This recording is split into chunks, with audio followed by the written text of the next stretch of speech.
to the politics set with Éric Besson, a former socialist that has defected to Nicolas Sarkozy's camp. You came here over a month ago, and at the time you didn't think that you were going to join up with Nicolas Sarkozy. So much water under the bridge. What happened? Well, you're right. I was thinking of stopping politics at a national level, remaining mayor of my commune, and returning to the private sector. It turned out that Nicolas Sarkozy, who I knew well, who I much appreciated and been very honest, and who I'd fought, called me up and said, I think it's a pity you're going back to the private sector. You've been working on economics issues for 10 years. Isn't there something we could do together? He was very convincing, and I let myself be convinced, and I joined him, and I don't regret it. What argument did he use? The argument was to say, well, France needs major and deep reform, and he needs to enlarge, not just in electoral sense, but in terms of the support of the people, enlarge the basis from which he launches his reforms. Because France is at a crossroads and is threatened by decline, it needs to engage in reform and move forward. And I honestly think that this is what is happening. Hans van Kant can testify to this. You can see abroad that the focus and perception of France over the last 3 weeks is different. This is symbolic, both in the style and in the substance. France is giving the impression of being once again being a force to be reckoned with. He didn't bluff me or seduce me. He impressed me by the appropriateness of his diagnosis on several different subjects and by the idea that politics is proactivism. It's the taste for action, taste of results. This is what he's trying to do, and this is what he called upon me to do. And you have no taste for ambition? Well, you could say it afterwards, yet you can testify to this. When you invited me, I said I was going to leave the Socialist Party, I wasn't going to represent myself again, and I was going to go back to the private sector. If Sarkozy hadn't extended a hand to me, then my political career would have been the end. So I've got more of a safety net than I had in the past. The Le Point magazine is running an issue on traitors with a dagger, and you can read from Judas to Éric Besson, traitors in history and politics. Well, first of all, it's a little story. It's not the major story. Who was the first person who used the expression Judas? It was Ségolène Royal. She prepared a response in the event of Sarkozy saying, Besson it's is not with me. Because there's Judas with you that you should take yourself for the Messiah. First of all, Ségolène Royal was not my personal Messiah. I didn't expect her, and I'm still not waiting for her.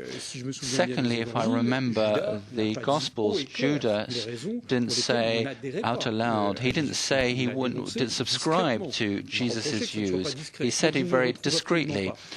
So I don't think I can be compared. At the time, there was no microphone. Well, there wasn't microphones, but you could let things be known, of course. But it didn't bother me, and because looking at Le Point magazine, when you're approached, when you're allowed to expose your ideas and your visions, you can say what you believe in, and I've tried to explain my approach, and if I judge by the reactions of a certain number of voters, I don't think it's done me a great deal of harm. So you think that you have not betrayed? Well, I broke with a party in which I didn't recognize myself anymore, and which had a candidate which didn't have a conception of politics that I personally have, and I was ready to take on all my responsibilities, even leaving politics. And there was somebody who was very much elected, the President of the Republic. Rather than stopping, he said, let's team together. And what's even more important, don't betray yourself, don't go into denial.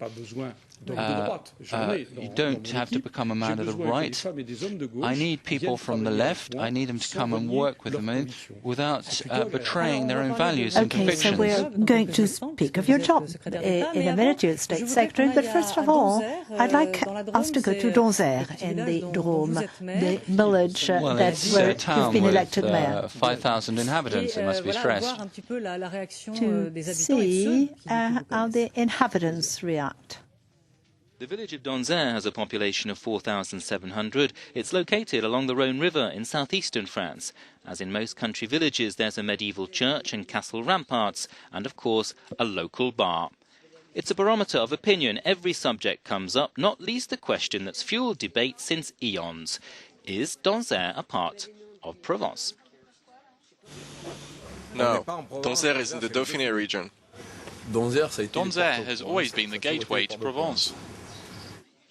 But there's been another debate over the last 3 months which has sparked controversy. The village has as its mayor Eric Besson, formerly a key Socialist Party manager and now a Secretary of State under Nicolas Sarkozy's leadership.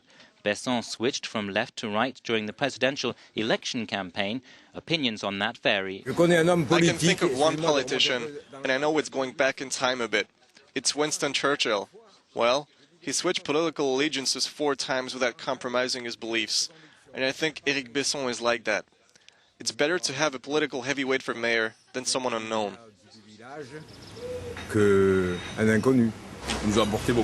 He's done a lot for this village, that's all I can say.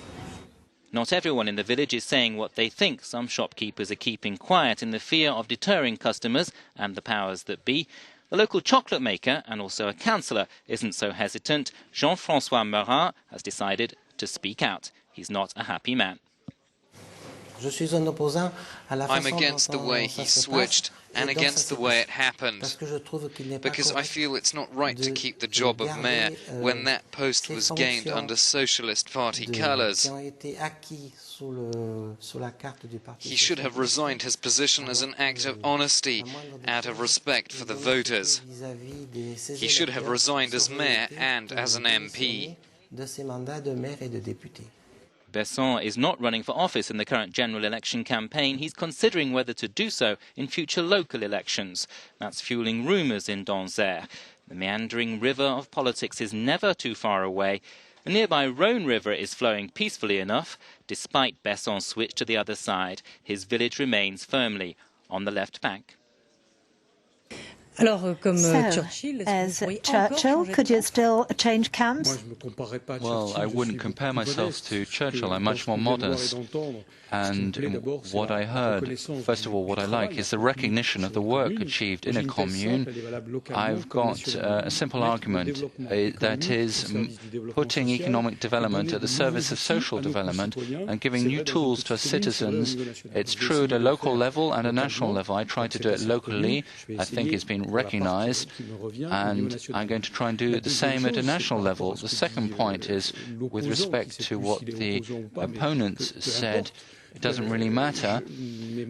My mandates, I had them thanks to the Socialist Party, but at the town hall I went without a label, and if I go back there it will without a political label, and the risk of sounding pretentious, and you'll see, and perhaps we'll see this in 9 months' time, I will be very much re-elected in my commune, because locally not many people are concerned about labels, they're much more interested in what you do. A shift, a drift between Parisianism, the media, and what local thought? I think so. The most severe weren't my socialist colleagues. There were a few remarks, but relatively few finally.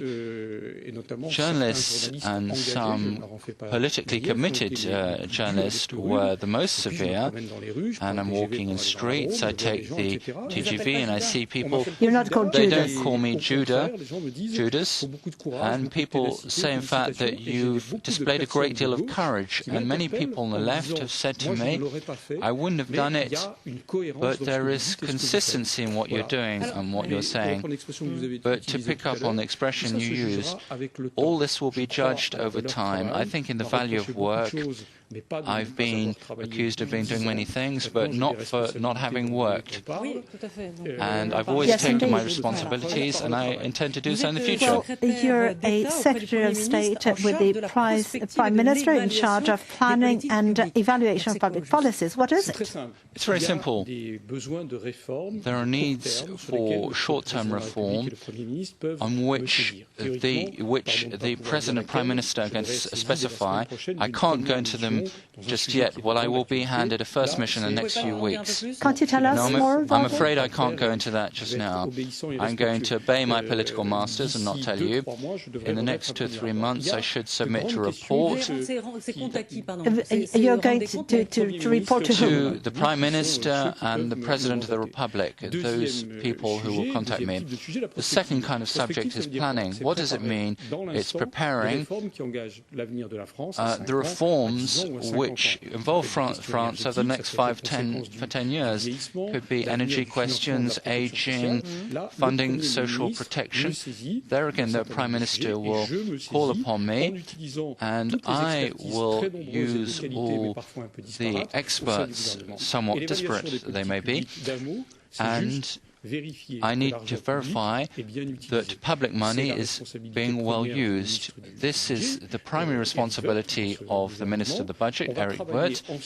We're going to work together to try and ensure that policy by policy, regarding a certain number of subjects, the money is being well used. This is called the review of programs. This is a private sector logic, isn't it? Yes, you're right. That comes from the private sector initially, in internal and external audits. It's a method which is being used in many countries, the United Kingdom, Holland, Canada, United States. They're very much involved with this.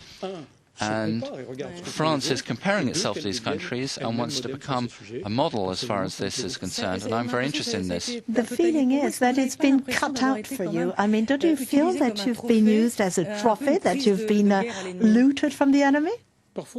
Sometimes people say that to me. I say quite modestly, we need to see things in proportion. Would Sarkozy have been president if I had not joined him? Of course he would have been elected president. He didn't need me. Likewise, and as we were saying earlier, despite what I tried to generate at a national level, if he didn't extend a hand to me, I would be outside the political world. So I think we need to maintain balance. Secondly, the true response, and that is the response that the Prime Minister and the President gives. Will the living standards of French citizens have improved, and will France's world status have improved? I am convinced that they will be, and I'm trying to contribute to this. So you're an economist, and we know that economy is an area where the left-right dichotomy is most conspicuous. Wealth is not redistributed similarly. So you're left or right? Well, I'm of the left, belonging to the government, which is mainly made up of the UMP, the Republican right. I accepted the legislative platform. I said on this set, I'm not going to deny what I said, the charm and the strength of Nicolas Sarkozy. You can agree with or disagree with some of our subjects, but he says everything straight up, so you can implement it afterwards. He's going to do this as of July, for example, the tax shield, the exoneration of social contributions, and so on and so forth.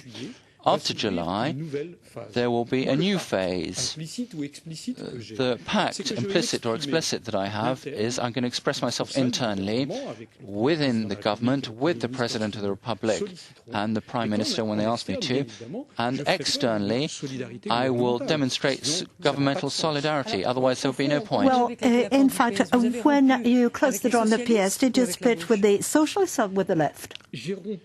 I've broken off with those who seem to be turning their back on my conception of progress. I believe in progress, and I believe that the creation of wealth is a prerequisite for the distribution of wealth.